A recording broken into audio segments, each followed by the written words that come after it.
Москва кыргыз бийлигинин башына кимдерге ставка жасашы мүмкүн? Бизде бийлик алмаштыруу баланын оюндай эле болуп калды. Кайсы күнү бийлик эңсеген 10 чакты кишинин башы кошулса, ак үйдү өрттөшүп, бийликти алмаштыра коюшат. 2020 жылдын октябрында да бийлик алмашып, башаламандык болду. Кремлдин да эси ооп калды. Ал тараптан эсибизге келгиче 20 күн мамлекет башында тура тур деп Жээнбековго айтылса, ал да 20 күнгө жетпей бийлигине кол шилтеп кете берди. Кремлдин кусаматы ичинде калып, бир топ мезгил Кыргызстанды коркутуп, сыр көрсөтүп жүрдү. Садыр Жапаров президенттик шайлоодон өткөн соң биринчи ис сапарын Москвадан баштаган. Владимир Путин жакшы көрөбү, жаман көрөбү, өнөктөш мамлекеттин башчысын кабыл албай коюуга укугу жок. Эгер Кыргызстан батыш жакка ооп кетсе, Орусия үчүн оңбогондой жаман нерсе башталат. Кыргызстан батыштын Борбор Азиядагы таяныч плацдармына айланат. Учурда Афганистандан аскерин чыгарып жаткан АКШ Афганистанга жакын кайсы мамлекетке аскерин жайгаштыра турганын айта элек. Бул бир гана Орусия үчүн эмес, Кытайга да коркунуч туудурат. Америкалык Манас Ганси авиабазасы бар болгону үчүн эле булар кантип кетирүүнүн айла амалын таппай, эптеп Атамбаевдин жасакерлигинен улам кетиришкен. Болбосо бул авиабазадан Кыргызстандын мамлекеттик бюджети жылына 60 миллион доллар алып жаткан. Ал эми бүтүндөй Кыргызстанды колдон чыгаруу шыкуу үчүн катуу сокку болот. Ошондуктан Кремль Кыргызстанды кармап туруш үчүн болгон айласын салат. Албетте, Кремль батышчылдар Өмүрбек Текебаев, Эльвира Сурабалдиева, Өмүрбек Абдрахманов, Сымык Жапыкеев, Мамытканов, Алмазбек Бейшеналиев сыяктуулардын атын укканда аллергия болуп, булардан жаа бою качат. Ошондуктан батышчылдарды бийликке жакын жолотпойт. Азыркы бийлик муну түшүнүп, 2020 жылдын октябрында башаламандык уюштургандарды четинен тазалап отуруп, бир да батышчыл көз караштагы бийликте жок калды. Башаламандыкты уюштурган, батышты жактаган Өмүрбек Текебаев койгон адамдар Эльвира Сурабалдиева, Мамытканов, Сымык Жапыкеев, акыркысы Гүленчи Алмазбек Бейшеналиев бийликтен тазаланды. Горбачевтан бери Кремлдин жугундусун жалап жүрүп, улуу кубанычты бийликтин бийик эшелондоруна коюп жүргөн Кеңеш Кулматов эскирди. Путин ишеним артып, Москвага барганда башына сылай койчу Өмүрбек Бабанов бийликтин эмес, акчанын кулу экенин билдирип, элден оолактады. Миллер тарабынан баталып жүргөн Сапар Исаков Кремлдин кезектеги президенттикке умтула турган адамы болгону менен шайлоочулардан добуш ала албай калары бышык. Ошол үчүн аны мамлекет башына алып келиш үчүн мыйзамсыз башаламандык гана керек. Же бул бийликке шубага бербей, Сапар Исаков мамлекет башына келсе, Орусия жакшы жардам берет деген пиар жүргүзүшү мүмкүн. 2016 жылы элдик парламент түзүп, Бекболот Талгарбеков Атамбаевдик бийликте орусиялыктар аркылуу ордун алмаштырмак. Учурда Талгарбеков үчүн мындай ажиотаждын кереги жок. Анткени Талгарбеков Жалал Абадда губернатор болуп турганда жас саясатчы Камчыбек Ташиевдин саясат майданына аралашуусуна бата берген.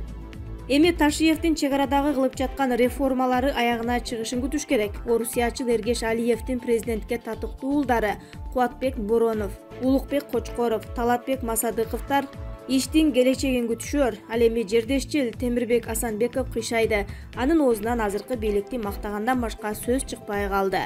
Булак Назар Ньюс, Азизбек Келдибеков. Калыбек Жапаров: мына эми кумтөр жемкорлор үчүн эмес, накта кыргыз элинин пайдасы үчүн иштейт. Сентера Gold компаниясы 1992 жылы эле Акаевдин алды артына керип, 14 жылдын ичиндеги тагдырын ташка тамга баскандай тарыхка жаздырып калтырып кетти.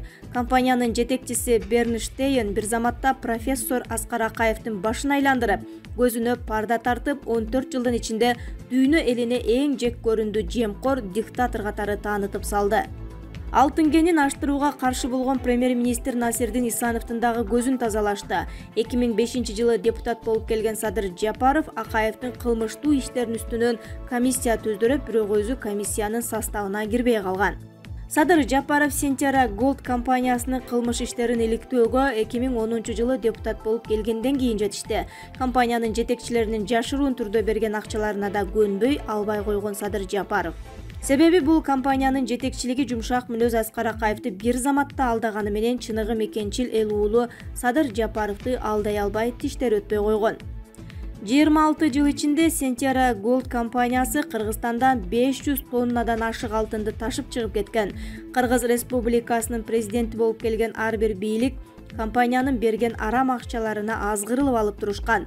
Ошону менен биргеликте ар бир келген президент жана алардын табакташтары Кумтөр алтын кен казуу ишканасына өздөрүнүн адамдарын акционер катары каттатып турушкан. Акыркы маалыматтарга караганда кыргыз тараптан акционерлердин саны 15 адамга чейин барган. Алардын алдыңкы саптагылары айлык акысын $150,000 чейин алышат деген сөз бар. 26 жыл ичинде Сентера компаниясы Кыргызстанга 1 тоннадан ашык эле алтын калтырган. Калгандарын өздөрү каалагандай пайдаланып келишкен. Алтындан тышкары казылып алынган күмүш, жез жана башка баалуу металлдарды эсепке киргизишкен эмес. Сентера Gold компаниясы мамлекеттер аралык түзүлгөн ишкана эмес. Бернштейн деген аферистин сабатсыз Акаев аркылуу документи түзүп, Кумтөр кенин залогко коюп, дүйнөлүк банктан кредит алган. Бернштейн алтын казып баштагандан 1 жыл өтпөй алган кредитин толук төлөп берген. Мына ошолор жасаган ишке профессордун башы жеткен эмес, баш иштеген эмес. Сентера Gold компаниясынын жетекчилери дүйнөгө таанымал аферисттерден турат. Алар Кумтөр аферасы, Кумтөр мафиясы деген аттар менен тааныла башташты. Эмнеси болсо да Кудай буйруп, кыргыз элинин пешенесине элдин патриоту уулу Садыр Жапаров президент болуп, эл башына келип калды. Кумтөрдө алтын түгөнүп, Сентера Gold компаниясы куйрукту түйүп качаар убакта иш козгоп калды. Кумтөрдөн жогорку жакта турган Петров көлү жарылып кетүү катастрофасында турат. Анын ылдый тарабында Хвост хранилища турат. Экөөнө кеткен 1 жылдык чыгымдын өзү эле $35 миллион чапчыйт. Компания ишин бүтүрүп кетип калса, алардын ордуна ким финансы кылат? Ууруну көзү тойбойт дегендей болду. Эл аралык аферисттер дагы жесек да жаңы келген бийликтен үмүт кылып, же булардан башкасы келсе дагы уурдайбыз деген үмүт менен турушкан. Сентера Gold компаниясы иштеткен Кумтөрдүн алтыны Кыргыз Республикасына орду толгус чоң экологиялык зыян алып келди. Эксперттердин алдын ала эсептөөлөрүнө караганда суммасы $3 миллиард жогору турат. Ушул зыяндардын ордун толтурууга биздин бюджеттин күчү жетпейт. Биз сиздер менен биргеликте президент Садыр Жапаровду колдоп турсак, жакын аралыкта эл аралык соттон да утуп чыгабыз. 2014-2017 жылдар аралыгында Садыр Жапаров Кумтөр алтынын казып жаратылышыбызга эбегейсиз чоң зыян келтирип жаткан Сентера Gold компаниясын эл аралык сотко берем деп элден кол жыйнап баштаган эле. Мындай идеяга ошол кездин бийлигин жетектеген Алмазбек Атамбаев караманча каршы туруп алган. Ал тургай Садыр Жапаров чек ара бекетинен өтүп келе жатканда 2017 жылдын 25 мартында камакка алынып, 11,5 жылга кесип жиберишти. Жараткан Алланын назары менен Жапаров 2020 жылдын 6 октябрында камактан бошотулду. Садыр Жапаров 2021 жылдын 11 январындагы президенттик шайлоодо 80% элдин колдоосу менен Кыргыз Республикасынын президенти болуп шайланды. Садыр Жапаров эми чындап элдин канын соргон жемкорлордун тамырына балта чапты. Албетте 30 жылдан бери элинин канын соруп келген арамдар оңой олтоңмай талкандан кеткиси келбейт. Болгон мүмкүнчүлүктөрүн пайдаланып, Садырды жок кылууга аракеттерин кылышат. Чыныгы мафия менен согуш эми башталды. Элим келечекти ойлосок, ажообузду бүт тарабынан колдойлу. Жалгыз баатыр майданда жоокер эмес, элдин канын соргон жемкорлорду жок кылууга ар бирибиз колубуздан келген салымыбызды кошолу. Сентера Gold компаниясы Кумтөрдүн кетирген экологиялык зыяндуулугу үчүн эл аралык соттун трибуналарынан жоопко тартылып, төлөп берүүсүн талап кылалы. Биз баарыбыз колдоп турсак, 100% утушка ээ болобуз, урматтуу мекендештер, деп жазат ал өзүнүн Facebook баракчасында.